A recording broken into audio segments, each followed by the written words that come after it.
Hello साथियों, मैं BL लूणा मेरे यूट्यूब चैनल स्टडी टाइम में आपका हार्दिक स्वागत करता हूं।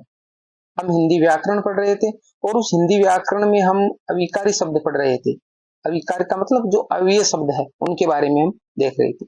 तो अवयवों की हमने 2 क्लास देख लिए। उसके बाद में आज हम इस क्लास के अंदर जो अविकारी शब्द उनसे संबंधित जो परीक्षा में पूछे गए महत्वपूर्ण जो क्वेश्चन है उनके बारे में देखेंगे कि वास्तव में जो हमने पढ़ा है वैसा का वैसा परीक्षा में पूछ रहे हैं या नहीं पूछ रहे हैं, वो देखेंगे। अगर आप मेरे चैनल पर पहली बार विजिट कर रहे हो तो चैनल को सब्सक्राइब कर ले, बेल आइकन को ऑल पे प्रेस कर ले ताकि मेरे आने वाले हर वीडियो का नोटिफिकेशन आपको सबसे पहले मिल सके। अगर वीडियो पसंद आती है तो इसको लाइक करें, अपने दोस्तों के साथ में भी शेयर करें। दोस्तों के साथ में शेयर इसलिए करें कि जो फायदा आपको मिल रहा है वो अपने दोस्तों को भी मिल सके।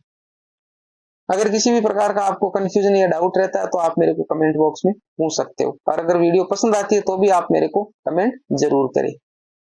अब बात करते हैं बिना समय गंवाए पहले क्वेश्चन की। तो देखिए, परीक्षा में आए हुए महत्वपूर्ण प्रश्न। पहला जो क्वेश्चन है वो क्या है? क्रिया विशेषण रहित वाक्य है, यानी सहित नहीं पूछा है, क्रिया विशेषण रहित यानी जिसके अंदर क्रिया विशेषण नहीं है। पीएसआई 2021 में पूछा गया क्वेश्चन है। एम में है वह अपनी कक्षा का सबसे होशियार विद्यार्थी है। ब में है वे अचानक चले गए, और ऑप्शन अगले पैराग्राफ में वो भी देखते हैं। स में मेरी बात ध्यानपूर्वक सुनो, और द में सुबह से वर्षा लगातार हो रही है। अब देखिए, सुबह से वर्षा लगातार हो रही है, ये लगातार शब्द एक क्या है? क्रिया विशेषण। सुबह से वर्षा लगातार हो रही है। दूसरी बात, मेरी बात ध्यानपूर्वक सुनो, ये ध्यानपूर्वक है, ये भी क्या है? एक क्रिया विशेषण शब्द है। तो इन दोनों में तो क्रिया विशेषण है। पीछे चलते हैं, वो देखते हैं। हमारा बे में देर का वे अचानक चले गए, तो ये जो अचानक शब्द है ये भी क्या है? एक क्रिया विशेषण है। क्रिया की विशेषता बता रहे हैं, यानी वो कैसे चले गए? अचानक चले गए, तो इसमें भी क्रिया विशेषण है। अब ए वाला देखिए, इसके अंदर क्रिया विशेषण नहीं है, क्योंकि हमारे को जो नहीं है वो छांटना है। वह अपनी कक्षा का सबसे होशियार विद्यार्थी है, तो ये तो होशियार विद्यार्थी है, ठीक है।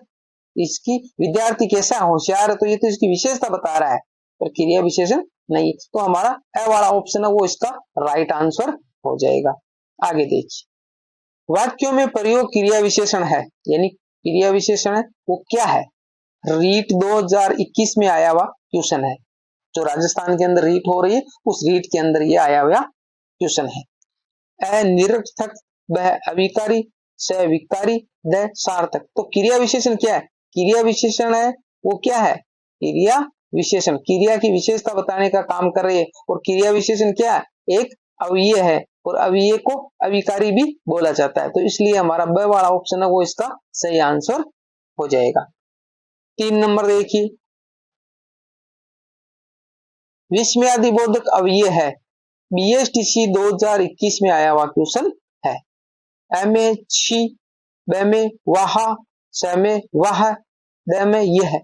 तो इसके अंदर हमारा विस्मयादिबोधक है, वो मैंने आपको बताया कि विस्मयादिबोधक के पीछे क्या लगा होगा?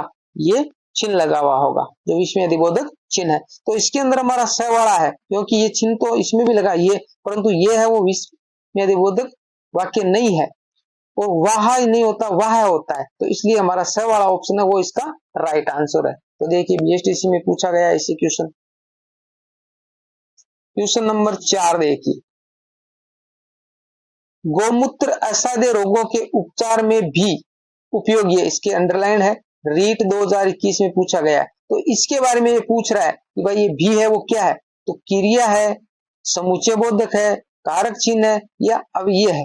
तो ये भी क्या है? भी एक निपात है, जो हमने पढ़ा है 5वां जो प्रकार था, एक क्या है? निपात है। तो इसलिए इसके अंदर द वाला ऑप्शन है, क्योंकि समुच्चय बोधक ये भी अवयवों का ही भेद है, परंतु यह सिर्फ अव्यय है, क्योंकि समुच्चय बोधक नहीं है, इसमें समुच्चय का बोध नहीं हो रहा है। तो इसलिए द वाला ऑप्शन है वो इसका राइट आंसर है। 5 नंबर क्वेश्चन देखिए, अकस्मात क्रिया विशेषण है, यानी इस अकस्मात शब्द के बारे में पूछा है। पीटीटी 16/9/2020 में आया हुआ क्वेश्चन है। वह रीतिवाचक, वह स्थानवाचक, स परिमाणवाचक, द कालवाचक। तो अकस्मात का मतलब होता अचानक, अचानक यानी अकस्मात वर्षा हुई, अचानक ये घटना घटी। तो कहने का मतलब अचानक का मतलब क्या हुआ? एक कैसे घटी, तो अचानक, तो ये अकस्मात, तो ये रीति का काम कर रही है। कैसा कैसी लगाकर हम प्रश्न बनाते थे, तो इसलिए इसमें ए वाला ऑप्शन है वो इसका सही आंसर है। 6 नंबर देखिए, कौन सा शब्द भेद अब ये नहीं है, अब ये नहीं है वो बताना है। जेएलओ 2019 में पूछा गया क्वेश्चन है। संबंध बोधक, तो संबंध बोधक तो अब ये होते, वह विशेषण, तो विशेषण तो एक अलग पार्ट है, क्यों, वो एक विकारी शब्द है, विकारी शब्द है। कौन कौन से थे, संज्ञा, सर्वनाम, क्रिया और एक ये विशेषण, तो इसलिए हमारा ब वाला ऑप्शन है इसका सही आंसर है, क्योंकि विशेषण है वो अव्यय नहीं है, वो अविकारी शब्द है, सॉरी वो विकारी शब्द है, अविकारी शब्द नहीं है। आगे देखिए, आगे समुच्चय बोधक तो ये भी अव्यय है और क्रिया विशेषण ये भी अव्यय है। 7 नंबर क्वेश्चन देखिए, किस वाक्य में अव्यय का प्रयोग नहीं हुआ है, नहीं हुआ वो बताना है। सेकेंड ग्रेड विशेष शिक्षा 2019 में आया हुआ क्वेश्चन, यानी अव्यय जिसके अंदर प्रयोग नहीं हुआ वो बताना है। तो देखिए, न राम मंदिर जाता है न श्याम मंदिर जाता है। वह राम नियमित रूप से मिठाई और फल खाता है, देखिए ये मिठाई और फल और आया है, यहाँ पर देखो न आया है। राम मंदिर जा रहा है और द में राम धीरे धीरे मंदिर जा रहा है, तो देखिए हमारा इसके अंदर एम में भी अव्यय का प्रयोग हुआ है, ब में भी हुआ है और द में भी हुआ है, परंतु राम मंदिर जा रहा है ये एक सीधा सा वाक्य है, इसके अंदर अव्यय का प्रयोग कहीं पर भी नहीं हुआ है, तो स वाला ऑप्शन है वो इसका सही आंसर हो जाएगा। 8 नंबर क्वेश्चन देखिए, व्याकरण से संबंधित कौन सा कथन गलत है, वो गलत है वो बताना। सेकंड ग्रेड संस्कृत शिक्षा 2019 में आया हुआ क्वेश्चन है। कर्म के आधार पर क्रिया के 2 भेद होते हैं, यानी व्याकरण के हिसाब से मैं पूछा तो कर्म के आधार पर क्रिया के 2 भेद होते हैं और क्रिया हमने पढ़ लिए, एक क्रिया होती है अकर्मक और एक होती है सकर्मक। तो कर्म के आधार पर क्रिया 2 प्रकार की होती है, तो ये बात तो बिल्कुल सही है। वह में संज्ञा, सर्वनाम और विशेषण विकारी शब्द है, ये बात भी सही है। एक इसके अंदर क्रिया भी है, क्रिया भी वो भी क्या है, विकारी शब्द है। 4 विकारी शब्द होते हैं, संज्ञा, सर्वनाम, क्रिया और विशेषण, तो ये बात भी बिल्कुल राइट है। स में दे रखा अविकारी शब्दों को अव्यय भी कहते, अभी हमने पढ़ा है, क्योंकि अविकारी शब्दों को अव्यय बोलते, तो ये बात भी सही है। द में दे रखा सर्वनाम की विशेषता बताने वाले शब्द सार्वनामिक विशेषण कहलाते हैं, तो ये बात है वो आपको गलत लग रही होगी और नहीं लग रही तो मैं बता दूं, क्योंकि ये बात है वो गलत है, क्योंकि सर्वनाम की विशेषता बताने वाले शब्द सार्वनामिक विशेषण नहीं कहलाते, न कि सर्वनाम शब्द होते वो क्या करते हैं, संज्ञा की विशेषता बताने का काम करते, तो वो क्या कहलाते हैं, सार्वनामिक विशेषण कहलाते। इसका मैंने एक नाम और भी बताया था आपको सार्वनामिक विशेषण का, वो आप मेरे को कमेंट करके बताइए, तो मेरे को भी पता चले कि आप अच्छे तरीके से पढ़ रहे हो, आपको अच्छा से पता है। 9 नंबर क्वेश्चन देखिए, निम्नलिखित में क्रिया विशेषण नहीं है, सेकेंड ग्रेड 2018 में आया हुआ क्वेश्चन है।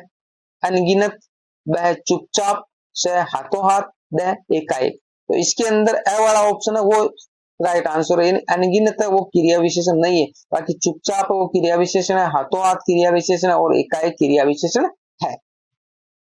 10 नंबर देखिए, इनमें से किन शब्दों की गणना अवयवों के अंतर्गत की जाती है, पीएसआई 2018 में पूछा गया क्वेश्चन है। तो देखिए संज्ञा शब्द, तो संज्ञा शब्दों की गणना तो अवयवों के अंदर नहीं की जाती है, क्योंकि ये तो एक विकारी शब्द है। क्या है, विकारी शब्द है। क्रिया विशेषण शब्द, हाँ क्रिया विशेषण वो एक अविकारी है, वो एक क्या है, अविकारी शब्द है। दूसरी बात, विशेषण शब्द तो ये भी विकारी है और क्रिया ये भी क्या है, विकारी है।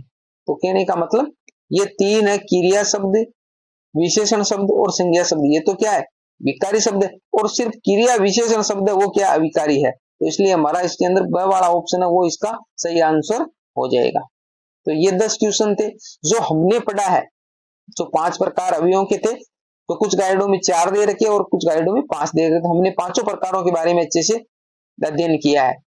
वो क्लासें अगर आपने नहीं देखी है तो मेरे चैनल पर उपलब्ध है, आप जाकर वो क्लासें देखिए, जिससे आपको अवयवों को समझने में आसानी हो। अगर ये वीडियो आपको अच्छी लगती है तो इसको लाइक करें, अपने दोस्तों के साथ में शेयर करें, और यहाँ तक आ गए हो तो चैनल को सब्सक्राइब जरूर कर ले, ताकि मेरे आने वाले वीडियो सबसे पहले आपको मिल सके। किसी भी प्रकार का कंफ्यूजन डाउट रहता है तो आप निसंकोच कमेंट कर सकते हो, मेरे को कमेंट में पूछ सकते हो। मिलते हैं अगली वीडियो में, तब तक के लिए जय भीम जय भारत।